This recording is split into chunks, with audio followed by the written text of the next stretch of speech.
All right, guys, if you love pineapple upside down cake, I'm about to show you how I make mine. 9 times out of 10, this is the dessert that I make for Easter. I probably won't this year because I made it today. But I do usually make pineapple upside down cake. So let's go ahead and get started.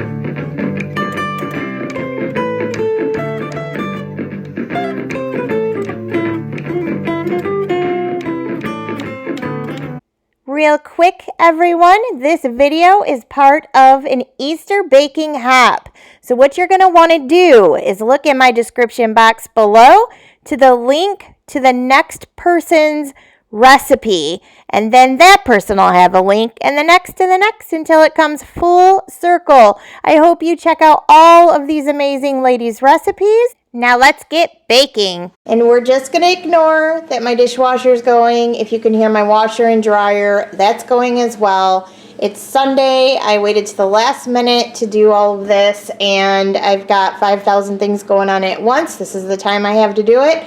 So we're going to roll with it and just pretend like you don't hear it if you hear it. All right, moving right along. I'm going to go ahead and go over all the ingredients. I will put in the description box all the measurements, okay? So we're just going to go through them real quick. Measurements will be in my description box, and then we're going to proceed with making the cake. So here we go. Okay, so you want to make sure that you have a 9-inch something, like whatever you'd like to use. Pie plate, cake plate, square pan, whatever the heck you'd like to use. This is what I'm going to use to mix, just a hand mixer, but you can use whatever kind of mixer you like. I have some vanilla here, butter, unsalted. I've got brown sugar. I've got some eggs. I've got salt, vegetable oil.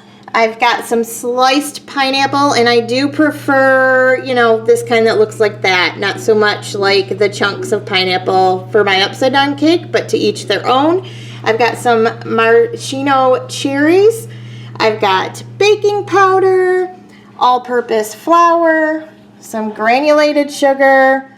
I've got Pam back there. That's necessary, guys, because we have to flip this thing upside down. They don't call it an upside down cake for nothing.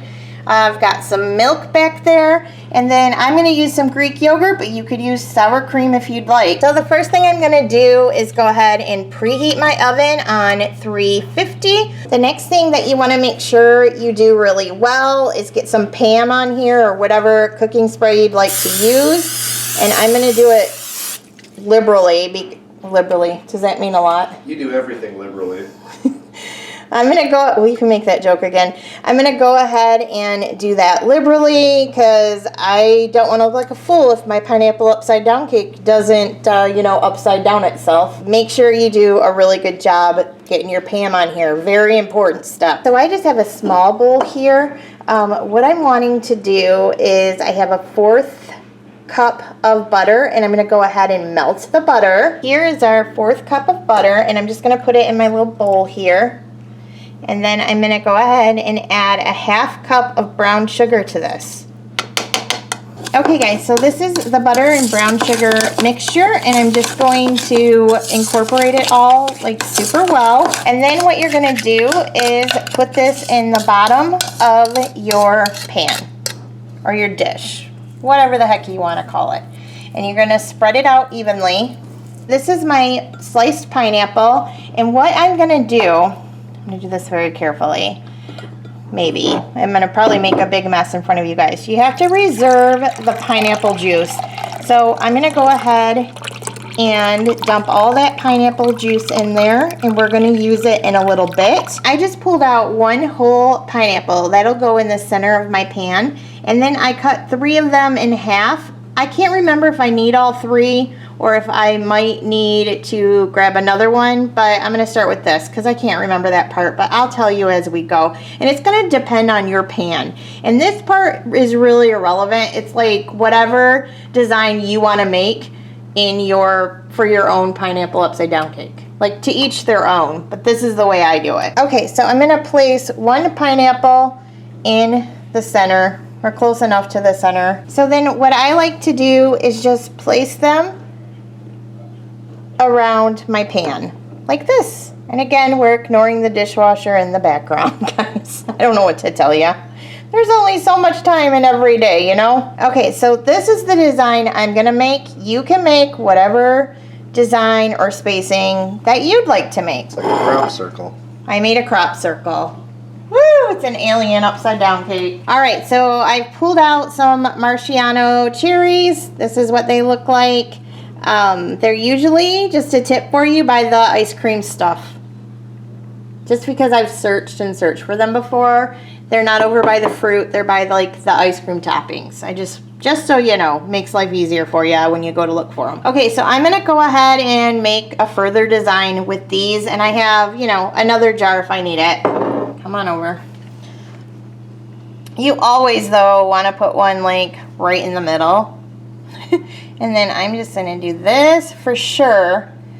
For sure they are usually like in the middle of the pineapples, you guys. This dessert is so 1970s with like the decorating of the food maybe back in the day. Maybe even the 60s. Yeah, like the 60s and 70s. It's swinging. Everybody's mom would do like this stuff. I'm shoving some cherries here. You don't have to. I am. Oops. That one kind of came apart. It's like Larry Tate's coming over for dinner. All right. There we go, guys.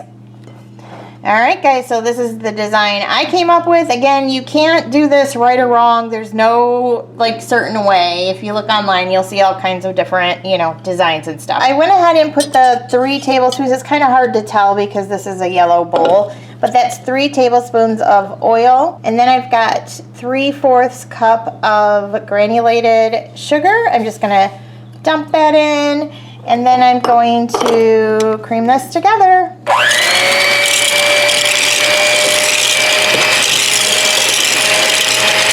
Alright guys, I'm going to go ahead and add in a 1/4 cup of Greek yogurt. You could use sour cream here if you'd like.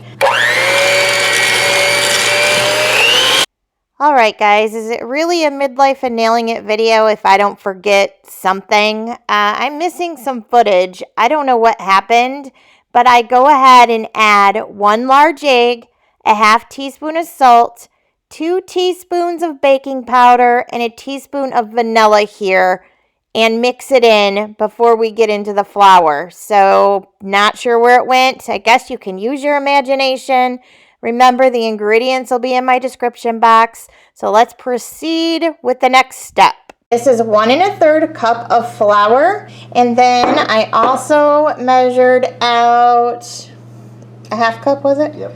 A 1/2 cup of milk.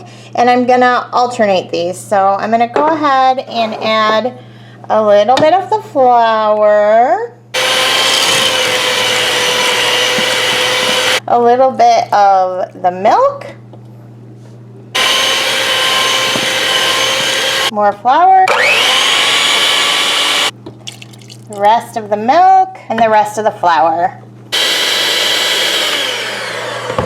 Okay guys, I'm just coming through and scraping down the sides. I went ahead and grabbed a little more than a 1/4 cup of the reserved pineapple juice from the can of pineapple. I'm gonna dump that in. A lot of stirring with this cake. And then you're just gonna very slowly and carefully pour your cake batter right on top of your pineapples, cherries, and brown sugar mixed with the butter. And you just want to make sure you get it all out of here. And then this is going to go into your 350-degree oven for 40 to 45 minutes. All right, guys, so I pulled my cake out of the oven. It did go for 40 minutes. Remember, you want to start checking it at 40 minutes and let it go up to 45. You can use the toothpick method where you just stick it in the middle, and if it comes out clean, you know your cake's done. You do want to let this sit for 10 to 15 minutes, you guys, and then it'll be the moment of truth, Randy. We're going to flip this thing, man. Flip it. And if it falls apart, you'll never see this video. If it stays together, I've never had one fall apart on me, but I'm like, it'll probably happen because I'm filming. Murphy's Law, like you're going to see me epic fail it. No. We're gonna flip it. All right, we'll be back to flip it. I'm just gonna use this cutting board like backwards because I want to make sure that I have enough room. So this is what I do. I'm gonna set it right on top as even as I can get it. I'm gonna try my best anyways. And then I am just gonna flip it, you guys. Are we ready? We're ready. All right, 1, 2, 3. Okay, and you give it a second. See how it's starting to fall? It will fall. It better fall. Oh no. There it goes. Oh, I about had a heart attack. I thought this one wasn't gonna do it, you guys, at all. Okay. All right, it looks like some of my cherries kind of sank in. Like you can see them a little bit right there, but that's okay. So anyways, here is my delicious, oh, it's steaming up, guys. Here is my pineapple upside down cake. You probably want to let it cool down before you cut into it. I don't think it would be good served warm. That doesn't even sound good to me. Don't forget to check out my description box below to see the next link in our Easter baking hop and hop right over to the next recipe. Thanks so much for watching, and I'll see you soon.